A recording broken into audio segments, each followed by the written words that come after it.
Good morning, and welcome to this next edition of Joe on the Job Site. My guest today is Chris Lonas. Chris, thank you for coming today. Glad to have you. And you've got an interesting path on how made your way up to your position now. Could you give us a little information on how you worked it, grew, experiences, things that mentored you, people that mentored you, Sure. something that helped shape you to where you're at today? Absolutely. First, thank you for having me. I would say I have a kind of unique pathway to how I've got here today. I started as early as my mom being pregnant with me while she was working on job sites. Now that's really starting early in Ab- I would agree with you. Definitely starting early. And as I grew up, my family's all been in the trades my entire life. So as early as I could, as early as I could, I rode around with my dad, doing HVAC calls on the weekend and things like that we had to do. But as soon as I could work, I started working part time in the trades, whether it be landscape and irrigation or HVAC with my dad. And upon graduation from high school, I took a little bit different route than some. I was working full time in the trades, doing landscape and irrigation, while doing part time college, and then realized that's not what I wanted to do at the time. What were you pursuing in college? I actually was pursuing a business degree at the time, Okay. and realized that that's not where my passion lied. And I decided to take a little bit of a hiatus from construction and join the Marine Corps. And I think that's definitely a different path from construction. Well, thank you for your service Yes, sir. and how long were you in the Marine Corps? I only got to spend 3 years in the Marine Corps. Suffered You an I injury. I like the word I only got to spend 3 Yes, sir. years. There's some good careers in there. Absolutely. I would have liked to spend more time in the Marine Corps. I definitely feel like I didn't finish my mission that I had or the goals that I set for myself in the Marine Corps. But I was surrounded by some really good guys, got to see some really cool things, and got to do a lot of awesome stuff while I was in the Marine Corps. So, what kind of things were you working on in Marine Corps?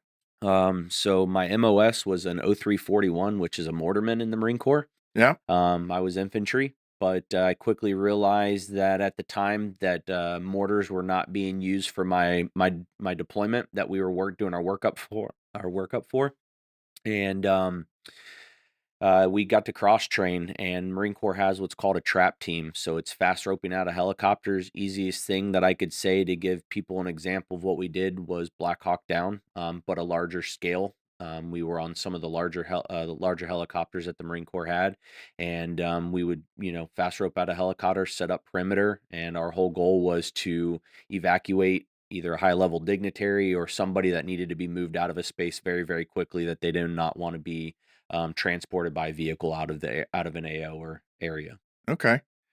And when you came out of the military, if you had to sum up some training you had or something that you learned that brought you forward for Sure. today, what would you say?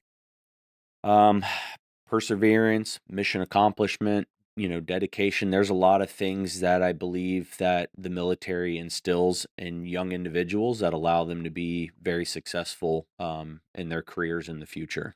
One of the things I've heard people talk about in all branches of the military, they make the plan, they go after the plan, mm, plans change, and you're up for immediate problem solving. Absolutely. So, and in our industry, that is a key element, problem solving. You said mission Yes, accomplishment, sir. being able to finish what you started and see it Absolutely. all the way through. You didn't get to quit because it got tough. You had to get tough so you could finish it. Yes, sir. I would completely agree. Not one thing goes as planned, usually. And as much as you try and you plan, you sit in rooms, you go through, all kinds of information and try to execute a plan that you believe is bulletproof, and it definitely does not go that way. But we learn to adapt and overcome very, very quickly in the Marine Corps. So you mentioned you were only 3 years. Is there a reason why it was only 3 years? Yes, sir. If you care to share that. Absolutely. During my first deployment, after jumping out of helicopters, Um, I started having issues with my lower back and just could not seem to get myself back into, like 100%. And started getting some imaging and stuff done on my back and realized that I had done some irreparable damage to my lower back, and definitely did not allow me to get myself back to a place to where I felt like I was 100%. And the Marine Corps agreed, and I got sent home. And so uh, that was a big part of my life. That was a turning point that put me in a dark spot for a little while. Just understanding how my life just changed, 180 degrees overnight, and not really knowing what I was going to do or where I was going to go. And while you're sitting there trying to figure out what your pathway is and what you're going to do, I started looking back on what am I good at? What have I always liked to do? And I've always had a drive for construction. Um, Growing up in the trades, it definitely was something that I've always So you done. found something you wanted to come back into. Absolutely. When you got out of the Marines, you w had to pick up something. Absolutely. I didn't initially jump right back into construction. I worked a few smaller, jobs, retail stuff like that when I was dealing with my surgery and the recovery periods of, having two back surgeries. And when you Um, say retail, you mean something like, a clothing store Best or Buy. Best Yes, Buy. sir. Oh, I that's Best Buy, and then I managed a pool store for a little while I was trying to work myself back into school, and deal with the recovery of my back surgeries. Um, and that's when I realized that construction was where I really wanted to go. I guess I should say, at first it wasn't construction; it was engineering. So I started going to school for engineering. so you went back to college. Yes, sir. Went back to college and started going seeking a degree in engineering. And while I was going after my degree, I realized that I did not want to do engineering. What field of engineering did you had you So chose? I started out at civil engineering, and with a focus on environmental is Mhm. what I was working on, and started shadowing a few of the different engineering firms around town, doing tours with them, kind of seeing what their day in and day out was of engineering on the design side, and quickly realized that that is not what I wanted to do. I grew up working with my hands, and having the injury that I had, I was always afraid of going back into the field or going back into the trades. And so it kind of put me on a path of how can I get back into construction without physically working with my hands out in the field. And that's kind of what started my path into the PM side of things, the project management side of things. So you were concerned that if you were out in the field, you working physically, Mhm. you didn't wanna let people down. I was afraid of failure. I in my head, I failed once at what I set my goals to accomplish in the Marine Corps, and I was afraid of failure. And I knew that if I went out in the field and I did the things that I believed I was set to do, would be working in the field, that I would fail and I would not be able to accomplish a goal. And I was not. I was too afraid to go after that goal. But I knew I wanted to stay in construction, so I set my path into the operation side in the office as a project manager, a project engineer, and then a project manager. So while you were you went full-time to college or Yes, I went full time to college, interned as much as I could, working anywhere from 20 to 25 hours all the way to full time school and full time work. Just that did had to be a whatever. load. Yeah, it was definitely, it teaches you how many gears you have, in your body. And while I was also going to school, I was also part of the ABC student chapter over at UCF. And I was a student chapter president. Not only was I the student chapter president over there, but I was also part of the competing team for the national CMC competition that ABC hosts every year. So I was a student, I was a employee, I was a leader of a student chapter, and I was a leader of a construction management competition as well. Your daily routine and organizational skills had to be spot on for that much. It was a struggle for sure. So, um, tell us about the The CMC. CMC team. Yes, What sir. does that So the ABC hosts a national construction management competition every single year. It's somewhere inside the U.S. So the And CMC is construction management competition that's correct. Yes, team. sir. Okay. It's a construction management competition team. There's 4 individuals on the team, and with a project somewhere in the U.S., the students are tasked with they're handed an RFP, and they have to put together an entire packet that would include a project management plan and schedule, Mm-hmm. safety plan, quality control plan, and a full-blown estimate for a project. Those projects range from high rises somewhere in the U.S. to aquatic centers in the US, to schools in the United States. It really just depends. They come up with very creative projects every single year for the students, and it gives students a chance to really learn what we do every single day in construction without them having to fear messing something up. Because at the end of the day, there's no real tangible tie back to if they mess up, the schedule, or they Yeah. mess up the estimate. There's no tangibles coming back to them. So the primary focus was being able to speak in Absolutely. public. Public speaking. The students are tasked with 8 weeks where they build the initial RFP that they have. They submit their step one, is what they call it. Then they roll into step two, where they'll throw a bunch of addendums at the students through a 6 hour period, and they have them at a round table. They throw a few addendums at them throughout the day, and the students are then tasked with redoing the entire RFP packet and resubmitting it.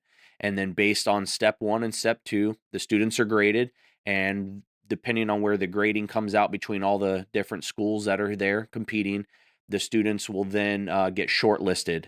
And the students will then have to put on a presentation in front of a panel of judges that gives them real world experience of what it's like to do the presentations that we all do every day in construction. And then after they're done with the presentation, the panel of judges will, they grill the students. They ask them real questions on how they would get around a problem, or how they got to where they got, and their estimate, their safety plan, their PM plan, their schedule. And the students are then tasked with providing real answers on how they believe how they believe they should get to where they are.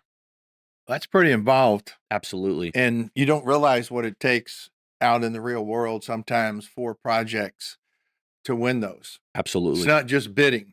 No, It's sir. letting the owner know, hey, have the confidence. We have what it takes to do this project, and conveying it to them, not only through talking the all the multiple aspects of it, which I've seen a lot of presentation, practice and training courses that Yes, can sir. help along. That's pretty good. Absolutely. So while you were in college, this round of hmm college, what was your degree going to be in? So I started off with a degree in environmental engineering, and then when I realized that that's not the path I wanted to take, I actually transitioned my degree and I finalized my bachelor's in construction engineering at UCF. So you have a bachelor's construction engineering at UCF. Yes, sir. So all the years and you finally made it. Absolutely. Never give up, No, right? sir. Got that from the military. Absolutely. So when you came out of college hmm and you said you were working some full time with a GC. Yes, sir. What was your work for that GC? So while I was towards the end of my collegiate career, when I was working, my internship really started turning into more of a full-time job while being classified as an intern. So I was a full-time project engineer on some really cool projects here in Central Florida. Um, and my day in and day out was I would say QA/QC. So my job was RFI submittals, any of the daily tasks that are needed to make sure the team is successful on a project. I mean, it was as small as going and measuring closet openings, on a Yeah. project. To ROs for windows, correct. doors, Yes, sir. the wall to walls for the millwork to fit. I Yes, mean, sir. in the past, we've had to, because the cabinets guy, we were late getting the walls up. We'd have to say, okay, Mr. Cabinet guy, we're going to guarantee this dimension. Go ahead and build it. Yes, sir. Do it. And, at first you think back and you look at it and you're like, why are you doing this? But, as you kind of progress in your career, you really start understanding how important that really is, or how big of a mistake can happen if you don't focus on those little things like that. When windows start showing up and windows can't fit in the opening, that's a big deal on a Especially if it's project. concrete. Correct. Yes, sir. Exactly. Exactly. So those are definite things that I've definitely looked back on and am very appreciative that I got to learn. I think I've really had a lot of a good leaders in my career that have kind of led me to where I am today. So, if you to this point in your life, have do you have a favorite or a person that mentored you in some way that made a difference for you? That helped poke you in the direction, or you learned information or training from them Sure. that helped you out? I would say I've actually had a handful of really good people that have impacted my life in different ways. The first PM that I worked under, he kind of he said something to me one of my first days on a project that has stuck with me forever. And he came to me and said, "Hey, if I give you a problem, I need you to go solve it. And when you come back with your solution, I don't expect you to come back with one solution. I want you to come back with three solutions. And the reason being is all three solutions may work, but one is going to be better than the other for a reason." And he goes, Right? "I want to teach you why each one is better than the other." And that has kind of stuck with me. I've always had a really good gift of problem solving, but that one little statement has stuck with me to kind of remind me to just never be siloed on one solution, because each different solution may impact someone else, the client, the sub, the GC, and you have no idea what that impact is. So really going in with that mindset has allowed me to really learn and see from different perspectives. I'm putting on different hats as I go through that problem. Well, right, and you can, uh, second pair of eyes on anything always is a good Absolutely. thing, whether it's 2 more or 8 more, Sure. but it always helps with the decision process and align it to the best fit. Absolutely. So, up to this point, do you have a favorite project you worked on? I would say I have 2 projects that go in alignment with each other that I think I would consider my favorite projects. So I was blessed to work on at SeaWorld on Sesame Street project, and then following that up, I was able to work on the Icebreaker roller coaster. And the reason I would say those 2 are my favorite projects um, is solely for the fact of being able to watch the guests come in after we had opened that area up and just seeing the smiles and Yeah. everybody's faces that really just give you back. There's long hours, long weeks, 6 days, 7 day weeks to get these projects done to where it burns you out. But at the end of the day, being able to walk through when we're doing punch or day two items around the park, and you get to see all the kids smile and jump around and laugh and play, that reward of all that stress and all that hard work really comes back and just is gives you that gives you that feeling of just uh, I don't even know how to explain the feeling, to be completely honest with you, but there's that joy of that success that you accomplished there on Yeah. that project. And as you're in your time in this career up to now, have you ever driven by and go, "I built that. I Absolutely. built that." Absolutely. Um, In my so age, you know how to tell you're getting old? They're tearing them down and putting something else up, like what you just did, yes, because sir. I built the original one out there. Like so I definitely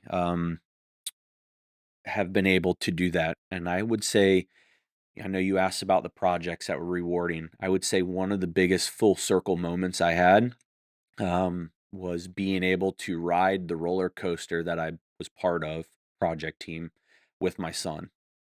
And having that moment of just him looking at me and, "Dad, you guys did a great job.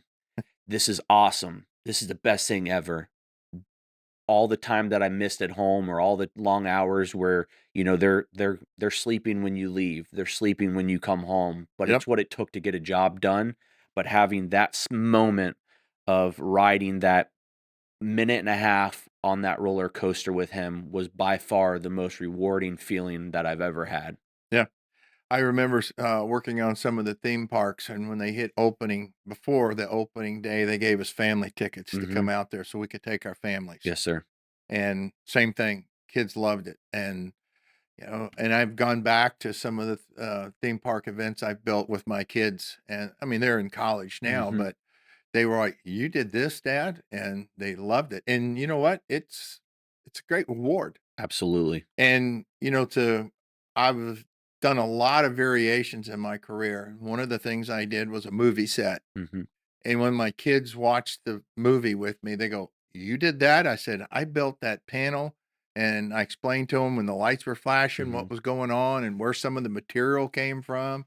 You just don't go buy that stuff off the street. There's somebody behind the scenes that plans Absolutely. it, gets it to you, you assemble it, and then you make it work. It was good. Absolutely. Um, I have to stop on our topics for a minute. I got to ask the shirt. Yes, sir. I noticed today is Friday Mhm. and it looks like a Hawaiian shirt. Yes, sir. So I have been wearing a Hawaiian shirt for almost 9 years now. I had a superintendent on one of my early projects named Jimmy Suela, and he told me he has been wearing Hawaiian shirts every Friday for as long as he can remember in his career. And for me, you always hear or you see the separation from the office team and the field team. And watching this man wear a Hawaiian shirt every day, I was like, I have no problem wearing a Hawaiian shirt. And so he always talked, and I would ask him, why do you do that? And he goes, Hawaiian shirt Friday. And so for me, I said, I want to be part of this team. I want him to I want him to know that I'm part of this team. And so I went and bought a couple Hawaiian shirts, and I have been wearing a Hawaiian shirt every Friday since then. So there was a group of people that were with him that actually started the Hawaiian Shirt Friday, Hmm. and I worked with that same individual, and it was fierce competition sometimes to see, and we would actually put a few dollars down on the pot and then have someone vote who had the best Hawaiian shirt. And Hawaiian Shirt Friday was a topic, and it was something, that, "You wearing? Are you wearing? Oh, you're not Hmm. wearing a shirt? Hawaiian Shirt Friday." And, you're the first person I've seen wear the Hawaiian Shirt Friday in quite a while. I kind of make a joke sometimes to myself. Hawaiian shirts. I try to push all my project teams to get into it and do that. And I almost kind of look at it like the military with challenge coins. Like if we go out to lunch on a Friday, if you're not wearing your Hawaiian shirt, you should be the one picking up the lunch tab for everybody. Because you're not being part of the team. Yeah. Yeah. We we used to do the same thing with the lunches, only if you didn't have a Hawaiian shirt, you weren't, going. And then we actually had competitions to, get the teams involved, and we actually had photographs of the teams and different ones. We would do the individual at the project, and Hmm. then, this job would take a photo, this job would take a photo, and then we'd have somebody vote, like, which project had the best Hawaiian Shirt Friday. Absolutely. And we actually had some of the companies. I mean, I did it back years ago, Hmm. and some of the companies would say, "Okay, fine, you guys all, you get, a dinner, or Hmm. you guys, we're gonna send you tickets to someplace or something you wanted to do." Sure. It was pretty good, but it's kinda weighing down, but that's nice to see. Absolutely. So, well, you're in school, you've graduated out, and, you've had a lot of challenges and stuff and grew through them, Hmm. learned from them, and it made you who you are today. Absolutely. So now what was your next step that you have moved into from after you've been the PE and you've had your college and Sure. stuff? Yeah, so I, worked my way up through being a project engineer to being a project manager. I've got to manage a handful of projects over my career, healthcare, theme parks, schools, amenity centers. I've done a lot of different construction and I've had a lot of success. Recently, I had an opportunity open up with a subcontractor to step in and fill a role as a vice president for a subcontractor. The owner is getting to the end of his career and is wanting to kind of figure out his succession plan. And the door was open, and I thought, why not bet on myself? I thought this was going to be a great challenge for me to prove who I am and that I can succeed in this industry and that I will succeed. So when that door opened, I took that chance. So you as you mentioned earlier, you were worried that with the back Sure. injury that you had, that you couldn't work in the field. Yes, sir. That's correct. But you've now created an entire new path for yourself. Yes, sir. moving up into management. Absolutely. So you've worked your way. What is your current position now? So I'm vice president of operations at a landscape and irrigation company here, here in Central Florida. Now, how many people would you say you Company has 50 employees right now. That's pretty good. Yes, sir. And what would you say are some of the key functions that you see are day to day for you that you've had to expand on Sure. and learn as you've moved into the position? I would say you start to see a lot more of the financial side that you don't really integrate with a lot as a project manager on projects. We deal with our very specific project costs, the team costs, GCs, GRs, things like that, Right? sub costs. But here I'm starting to look at the operating cost of a company, vehicle equipment swaps, things like that, labor and, increasing labor, decreasing labor as as the work has it. So, there's a lot of things that I've started to, get involved with that I've never had the chance to do. Workers' comp, general liability. So those are things where, I would have never could imagine what it takes to get a workers' comp plan or a GL plan for a company, especially now in construction. Safety is of utmost importance on a project. Insurance requirements are getting more and more steep, and I guess strict. And so making sure that you have everything you need to go out and execute on a project. Last thing I want is a general contractor calling me and saying, "Hey, you don't meet the requirements on for this job. You can't have this job." So making sure that I'm staying up with the industry Yeah. standards And and it's just, what yes, sir. yeah, some of those change pretty frequently. Absolutely. Um, you mentioned you had 50 employees. Yes, sir. How do you notice, uh, or do you have a problem with, or any challenges would be a better word, with retaining employees, training employees? What does that look like for your company? A Absolutely. landscape company, they don't have apprenticeship programs for No, that, sir. but they've got to be taught how to put the plants in the ground, the grade, the sod. It doesn't sound like a real detailed, but you can make a difference by how you do your work quite a Absolutely. bit. A lot of people look at our trade as a, non-critical path trade. It's the, one on the very end that no one pays attention to. But I can give you, three examples recently of projects where the general contractor has called me and said, "Hey, I know my site guy is not done. I really need you to mobilize." And we had to go out and execute a job, work around site contractors with, dozers and rollers and a bunch of big equipment that we should not have been necessarily working around at that time as they're prepping, last lifts of asphalt. But we had to go out there and execute at a high level, making sure that we were not only safe, but we also maintained the schedule that the contractor was looking for. So, while it may not be HVAC or electrical or plumbing, I still believe that without proper execution, we can be a make or break scope of work on a project. So training has been pretty key for us. We like to break down our teams individually throughout the week between the different divisions: irrigation, landscaping, the lawn maintenance, the services side.